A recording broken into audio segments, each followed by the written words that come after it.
Conçu dès le début des années 60, le Jaguar a volé pour la première fois en septembre 1968.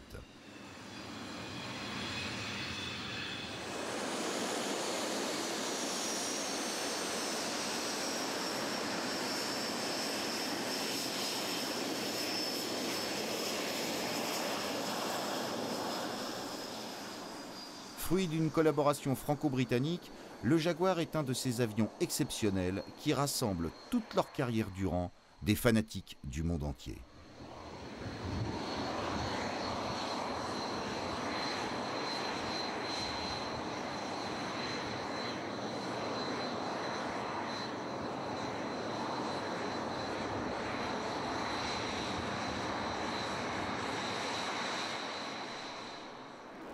L'aventure du Jaguar a commencé en 1973 pour prendre fin en cette année 2005. Elle aura duré 37 années, pendant lesquelles il aura participé à un nombre impressionnant de conflits.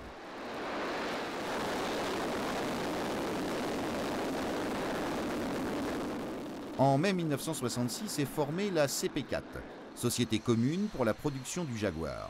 Elle rassemble Breguet Aviation et British Aircraft Corporation.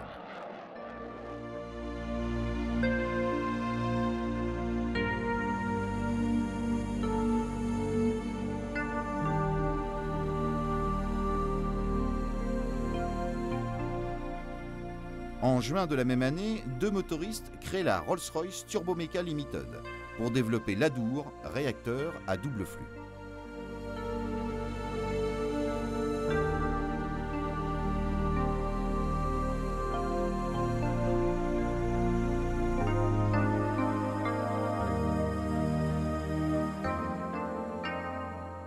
Le Jaguar présente une masse à vide de 7,5 tonnes pour une masse au décollage de 14,5 tonnes.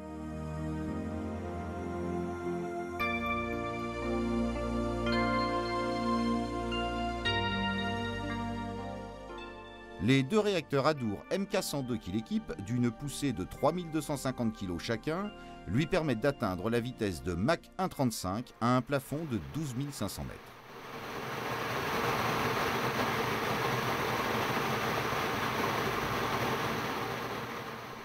Le Jaguar, largement exporté, présente une grande variété de versions, dont une biplace destinée à l'école.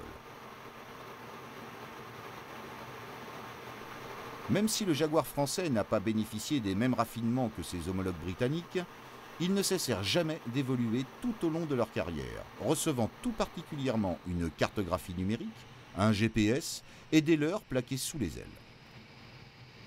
En 2004, ces avions ont toutefois été qualifiés d'anciens, car leur pilotage demande effort et attention. Le Jaguar n'est donc rien sans ses pilotes, et c'est sans doute pour cette raison que ceux-ci l'adorent.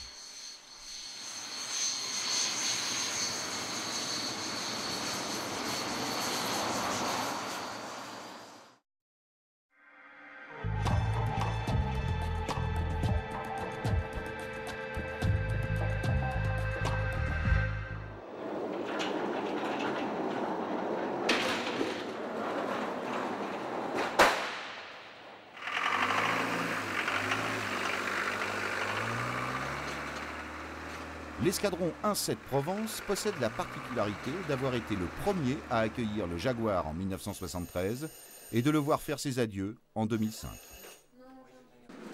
L'escadron de chasse 1-7 Provence, unité de la force aérienne de combat, se singularise par deux missions principales, l'assaut conventionnel d'objectifs terrestres et maritimes et la reconnaissance. Fort de plus de 200 personnes, le 1-7 assure encore quotidiennement des missions de reconnaissance photographique de la plus haute importance stratégique.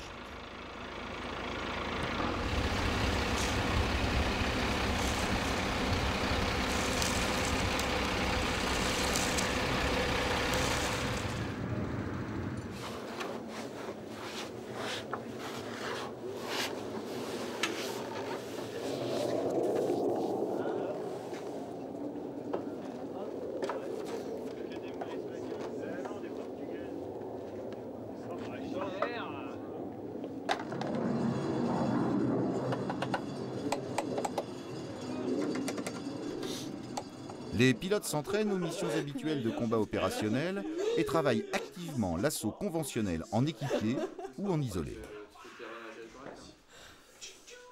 Malgré son ancienneté, le Jaguar surprend encore par sa capacité à accomplir des missions délicates et par sa robustesse. Vous vérifiez la place arrière ? Aucun pilote ne part en vol sans effectuer un tour complet de l'avion. En compagnie des pistards, le pilote effectue les vérifications de l'ensemble des commandes de vol et de sécurité. Maxime Thomas, pilote au 1-7, nous invite à le suivre. Juste aujourd'hui, hein.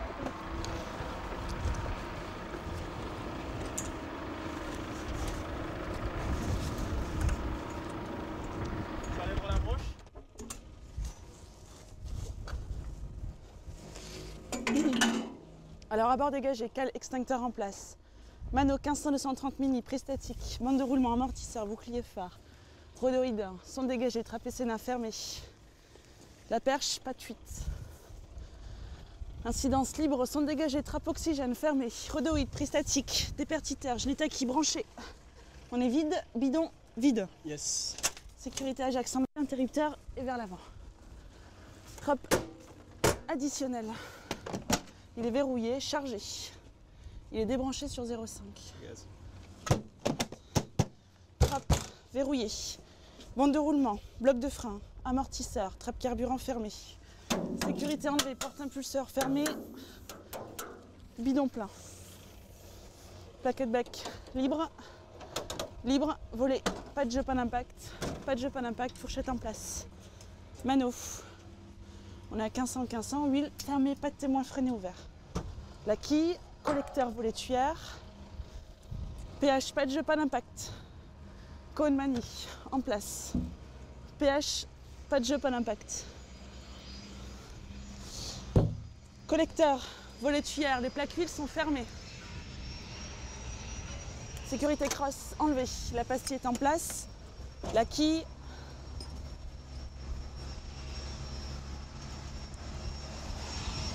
Mano, pas de témoin, switch. Volet, pas de jeu, pas d'impact. Fourchette en place, pas de jeu, pas d'impact. Plaquette bec, libre. Libre, sécurité enlevée, porte impulseur fermé. Bidon plein. Bande de roulement, bloc de frein, amortisseur, sécurité enlevée, merci.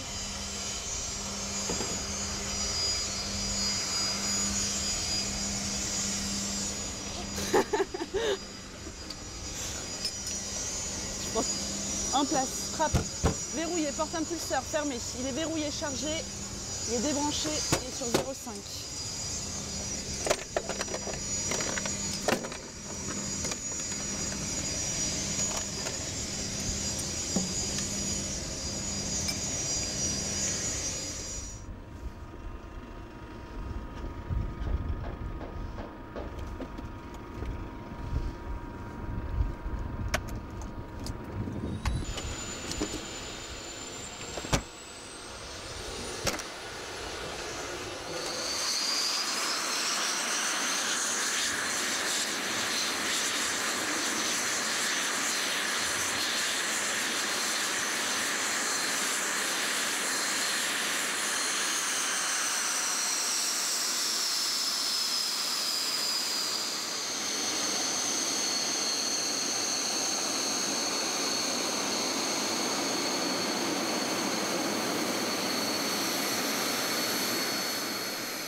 Le Jaguar peut effectuer des missions de longue durée. Sa capacité de ravitaillement en vol, associée à celle de nombreux emports de munitions, lui ont permis de basculer très vite dans l'emploi opérationnel.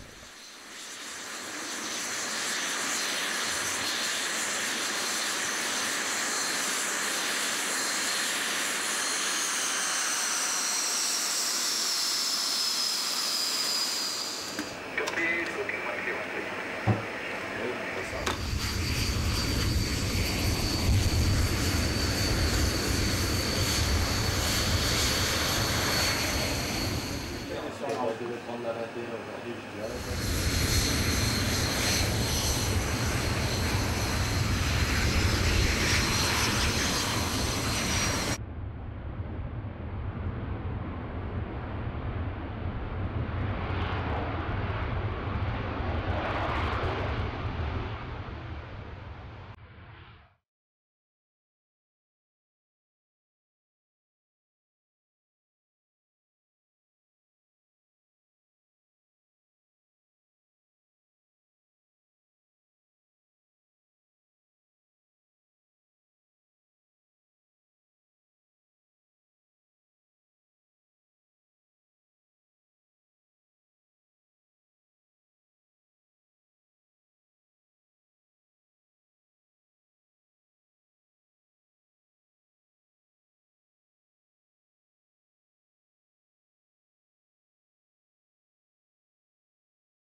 Son autonomie en vol étant de l'ordre de 1400 km, il est amené régulièrement, au cours de sa mission, à ravitailler.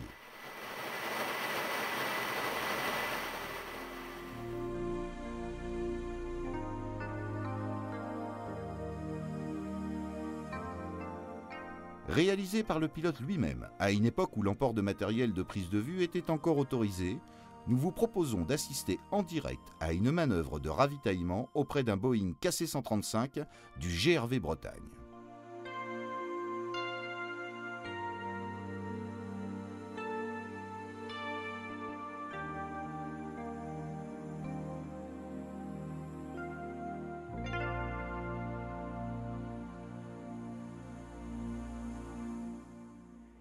Selon le modèle, la perche de ravitaillement peut se trouver sur le flanc droit de l'appareil et se déployer au moment du ravitaillement.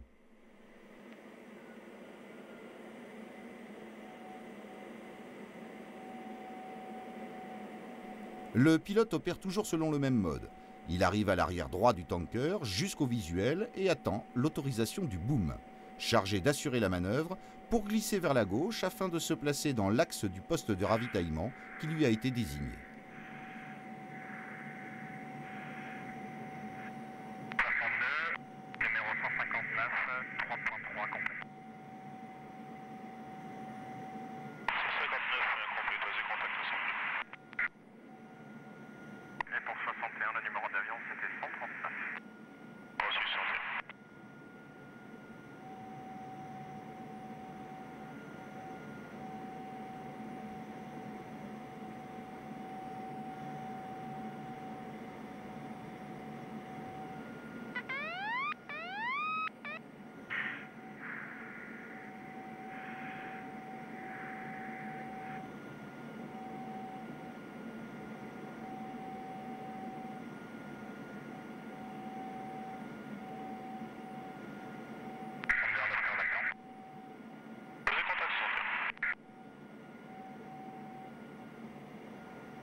Ces images montrent à quel point la marge de manœuvre est étroite pour le pilote.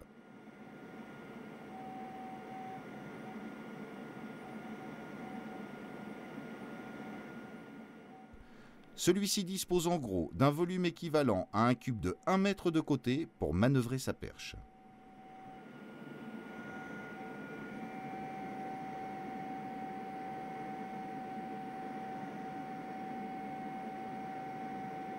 Une fois que l'accrochage a eu lieu dans l'entonnoir du KC-135, le pilote du Jaguar doit en quelque sorte pousser celui-ci.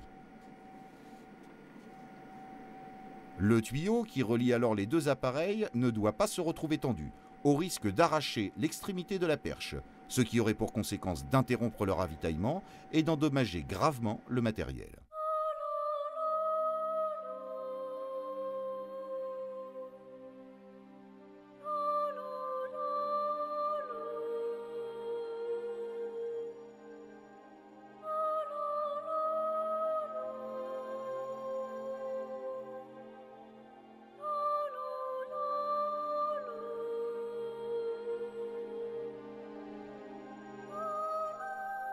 Lorsque l'opération est terminée, sur ordre du tanker, le pilote du Jaguar décroche sa perche et s'éloigne du Boeing en glissant vers sa gauche jusqu'au contact visuel avec l'équipage qui lui donnera alors l'autorisation de faire un break à gauche pour reprendre sa mission.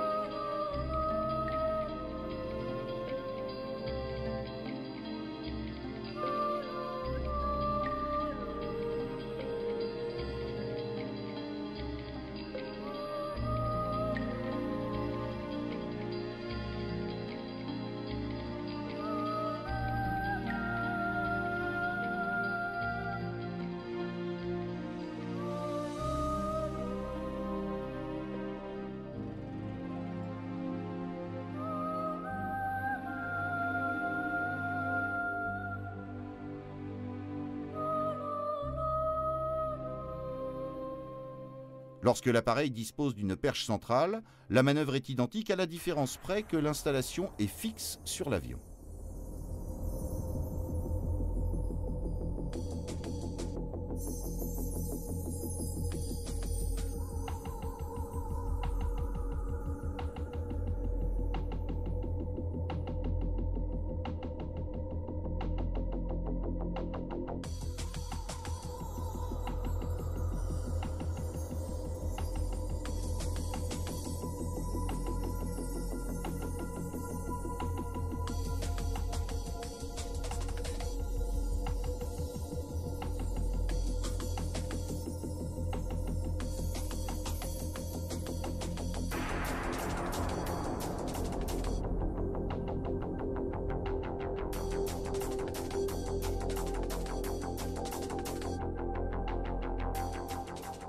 Dans le cadre d'une mission de reconnaissance photographique, le pilote utilise la caméra Omera 40 de 75 mm située dans le nez de l'appareil, ou alors le RP36 doté de 3 caméras Omera 40 de 600 mm.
Aussitôt la patrouille posée, les techniciens du service photo déposent la boîte à film du nez de l'avion pour remettre celle-ci au laboratoire.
À son tour, le laboratoire photographique récupère le précieux film pour le soumettre à un process de développement qui le rendra exploitable par les officiers du renseignement.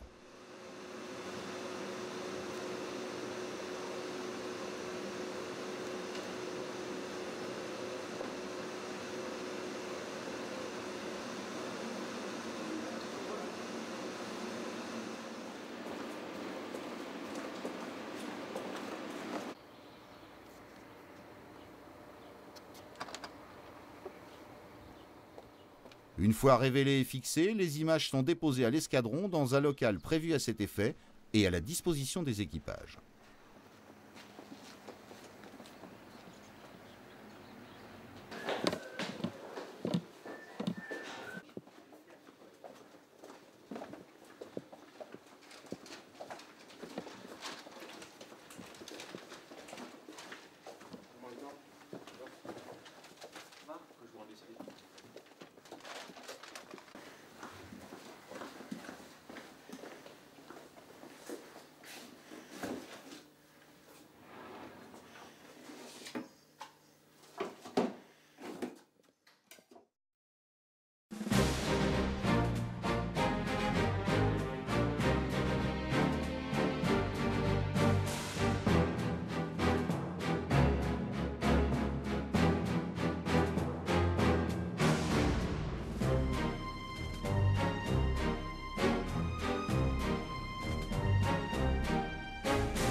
Exception faite des missiles purement air-air comme le Super 530D et le Mika, le Jaguar a emporté tous les types d'armements avec en point d'orgue le missile nucléaire AN-52.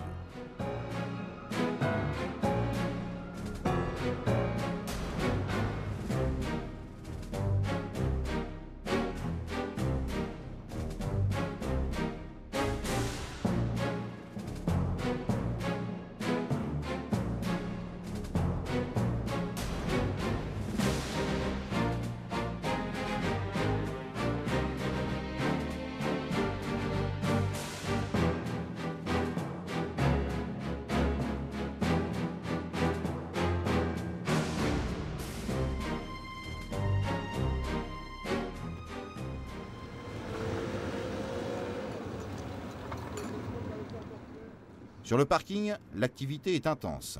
Les armuriers installent les bombes sous l'avion.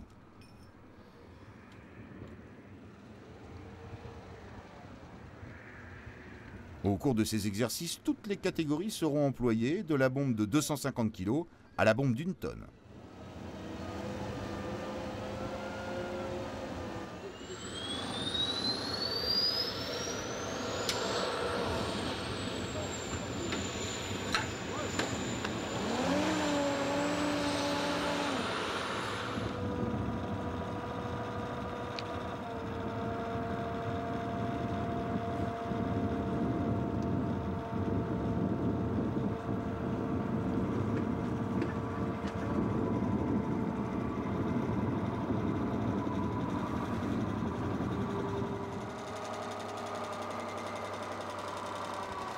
L'autre côté, l'avant vers vous. Hop.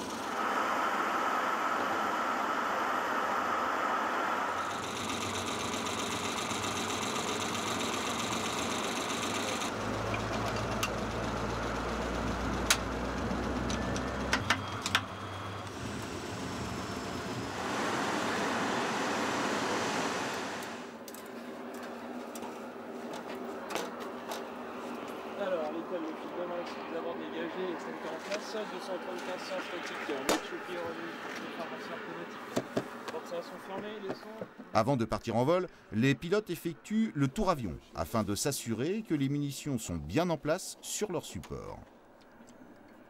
Tous les pilotes de l'escadron participent régulièrement à des campagnes de tir sur la base de Cazaux.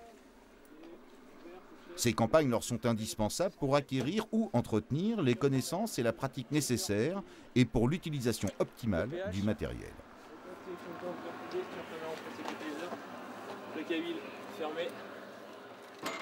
Par ailleurs, l'escadron sert de support au Centre d'expérience aérienne militaire, le CEAM, à Marsan, pour les expérimentations en vol.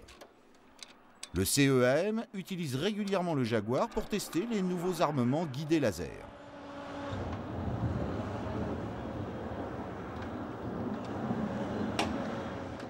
Le capitaine Philippe Zuccarelli nous raconte une campagne de tir. Bien, la campagne de tir, c'est une valeur ajoutée dans le tir d'armement où on va tirer dans un premier temps des munitions d'exercice, aussi bien des obus que des bombes. Et puis ensuite, on va tirer des armes bonnes de guerre, c'est-à-dire des bombes de 250 kg, des bombes de 125 kg et puis des bombes à haute valeur ajoutée, je dirais, c'est les bombes guidées laser. Plusieurs fois par jour, les pilotes grimpent dans leurs avions pour des missions de tir. La dizaine de Jaguars mis en œuvre pour l'occasion se livre à un balai incessant sur le parking.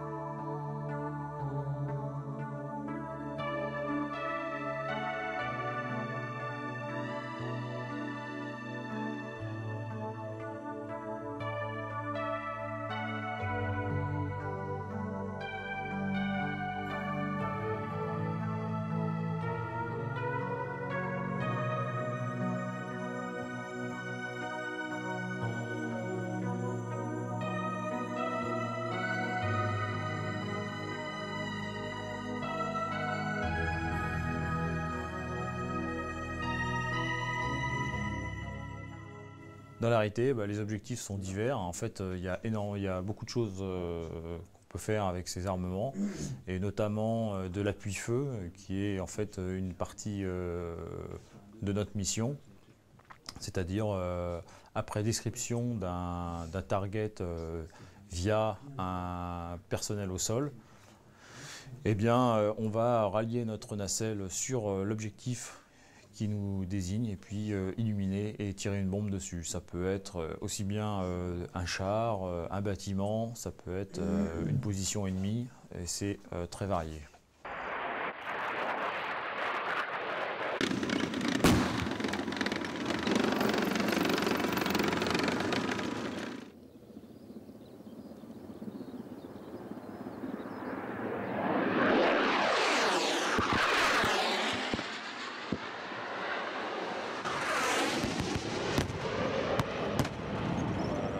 grosse contrainte pour nous, c'est que en fait, il faut acquérir très tôt le visuel de l'objectif, c'est-à-dire de l'ordre de 20 km avant l'objectif, pour pouvoir au plus tôt rallier ce pod de désignation sur l'objectif et ensuite pouvoir conduire un guidage et rejoindre des éléments de tir dans la fenêtre désirée, puisque la charge de travail à ce moment-là du pilote est énorme.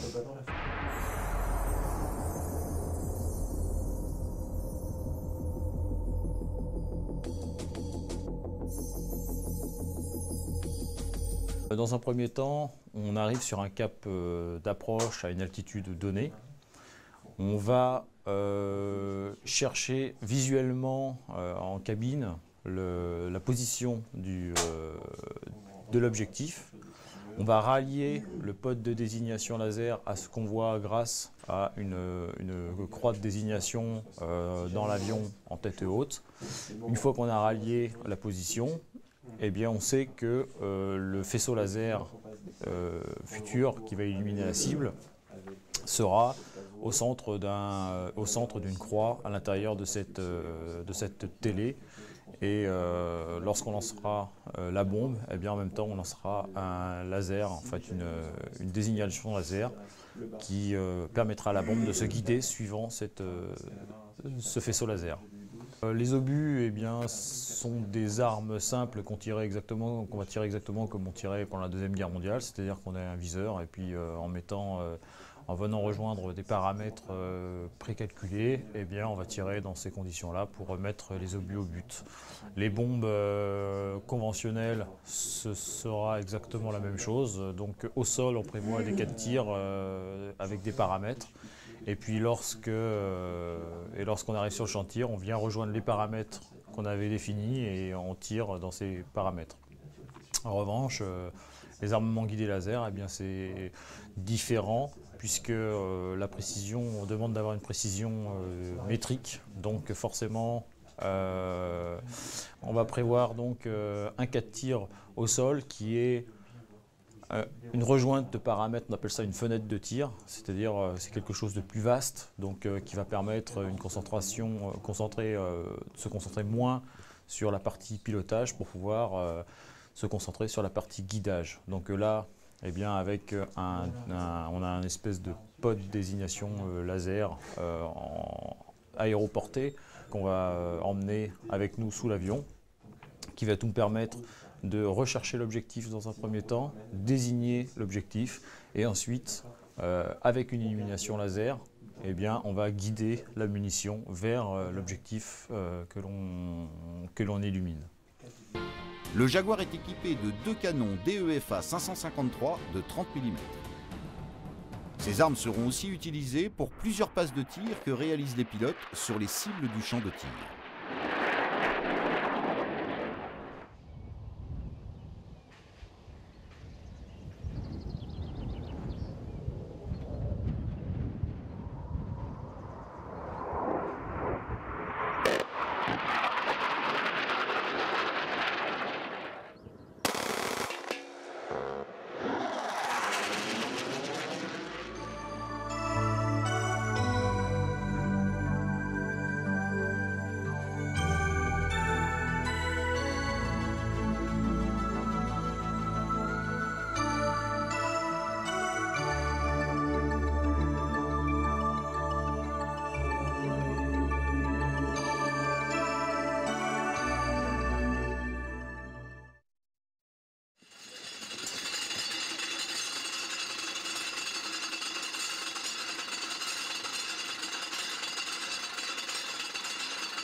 Le Jaguar est propulsé par 2 réacteurs Adour à post-combustion.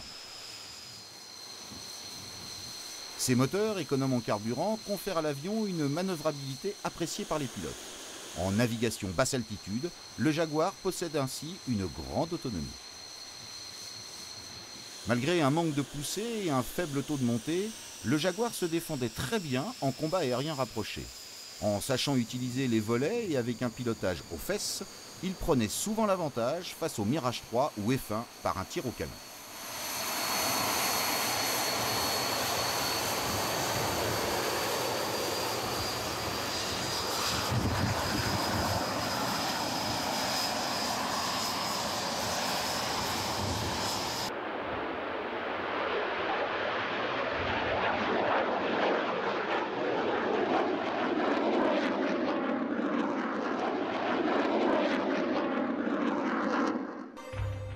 Malgré tout le soin apporté à l'entretien de l'appareil, il se peut que l'un des moteurs présente des pannes.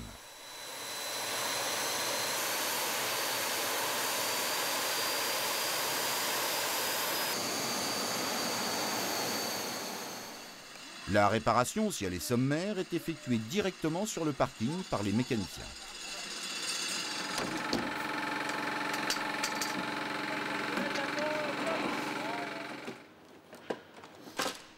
Dans le cas d'une panne plus sérieuse, le moteur doit être déposé en atelier. Cette opération spectaculaire et qui nécessite un outillage spécifique demande une vingtaine d'heures de main-d'œuvre. Elle est aisément réalisée par 2 personnes.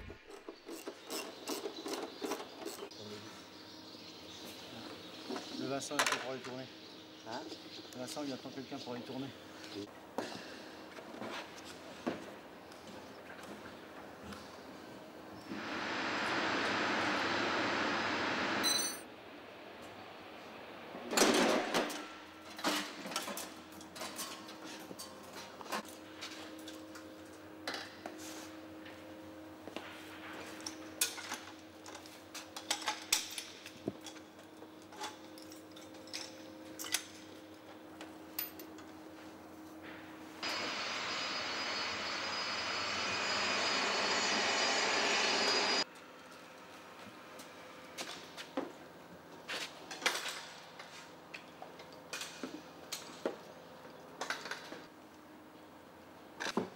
Tu tires un peu sur le câble. Un zémoline. Et bon.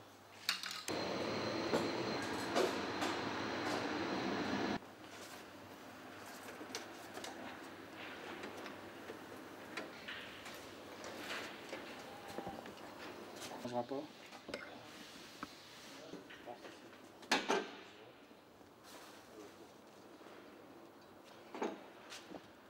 Il reste devant, bon, c'est le hold drive qui gère. On le voit.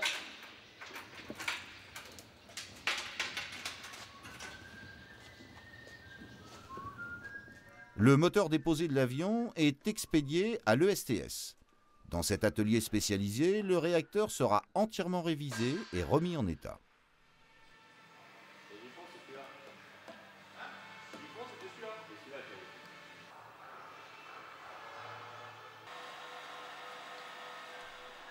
Cet établissement, situé sur la base même, assure également l'ensemble des opérations de visite et d'entretien périodique du moteur.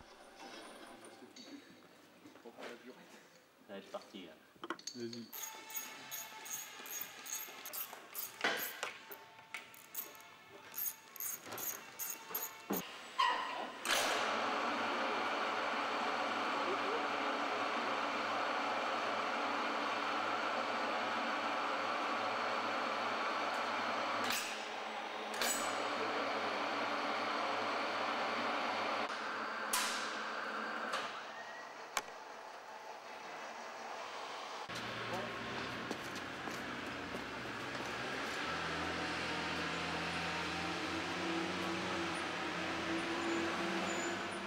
Le réacteur refait est installé sur l'avion qui va pouvoir partir faire son point fixe.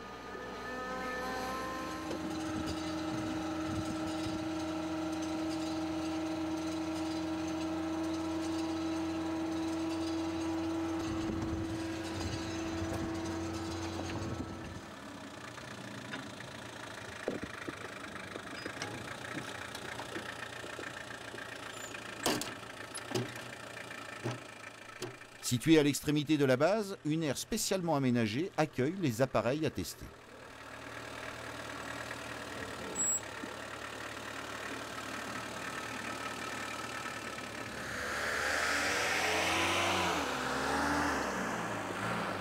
Sécurisés par une cabine anti-bruit, les mécaniciens effectuent un essai de poussée maxi et de post-combustion avant de ramener l'avion en atelier pour reposer les tôleries du capotage moteur.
Alors que l'obscurité se fait dans le hangar, l'activité de l'escadron ne s'arrête pas pour autant.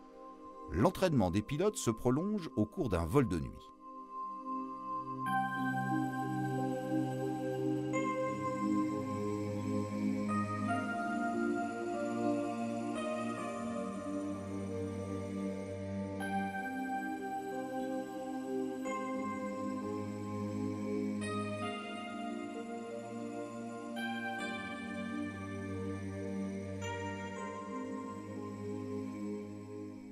Ce moment privilégié permet aux passionnés que nous sommes d'oublier quelques instants la technique pour se consacrer à l'admiration des préparatifs au décollage qui aura lieu dans une lumière de rêve.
Reliés à la base par les opérateurs du contrôle aérien, les avions vont effectuer leur vol tard dans la nuit pour nous offrir un spectacle de toute beauté.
Servi par des hommes et des femmes passionnés, le Jaguar a accompli une tâche sans précédent. C'était un avion conçu pour faire la guerre, tant pour les pilotes que pour les mécaniciens. Être sur Jaguar était synonyme de déplacement et d'aventure que l'on ne vivait qu'une fois. Avant que le Jack disparaisse dans la nuit de nos mémoires, regardons une dernière fois cet oiseau majestueux qui fut pour beaucoup le plus beau des avions.